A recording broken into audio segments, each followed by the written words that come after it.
Where we do see a lot of activity is in a couple of things: the independent natural brands and in the private label brands. There's been a lot of consolidation led by the two larger consolidators, that's United Pet and Partners in Pet.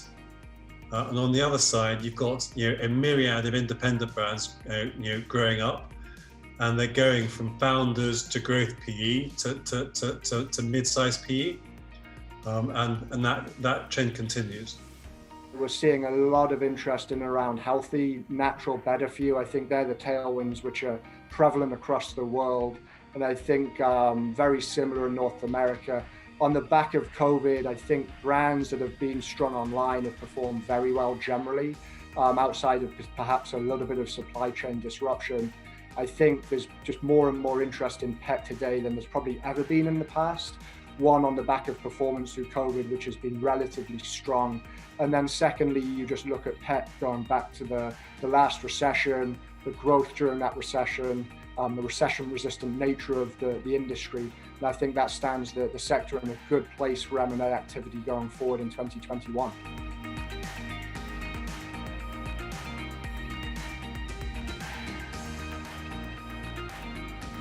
The populations of companion animals, primarily dog and cat, have jumped through COVID.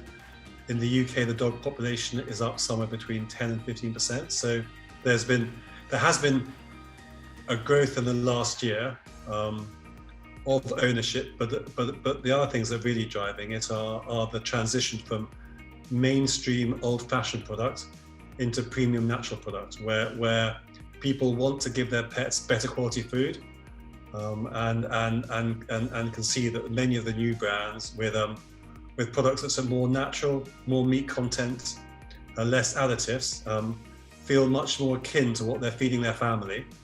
And so that's as part of the ongoing humanization of pet, where people want to give their pets much more natural feeling products. Supply chains have to be as transparent as they've ever been, certainly on the premium end of the market. The consumer now has access to so much information about where the products, and not only the product, but the specific ingredients are coming from.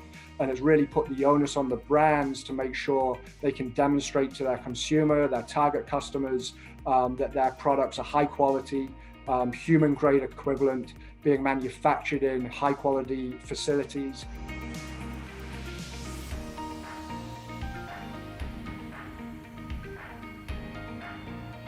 Brands scale to $30, $40, $50 million. It's taking that next step, which can be a challenge sometimes. Taking a brand that's 50 million in sales to 200 million in sales, I think, is a big ask. And it takes the brand potentially going in a different direction, either getting into new channels, which is inherently risky, expanding the product portfolio away from the core product, or even looking at international. And I think that's where we see some of those brands that are successfully able to get to 150, 200 million in sales, really able to take the brand and extend it from where it's really got its core foundation originally. You imagine that in a country with, in UK, 65 million people, or in Germany around 80 million people. This is still a continent of countries where the consumers are quite nationally focused, and there's a different set of human grade kind of foods, and therefore different drivers and different populations for what they want for their pets. And so actually the companies in Europe are generally of a smaller scale, and every time you cross a border, then that is effectively international expansion. So if you want to have a brand that really works well across Europe, you've got 5 or 6 different strategies to deploy as you enter 5 or 6 different countries, each of them with their own nuances.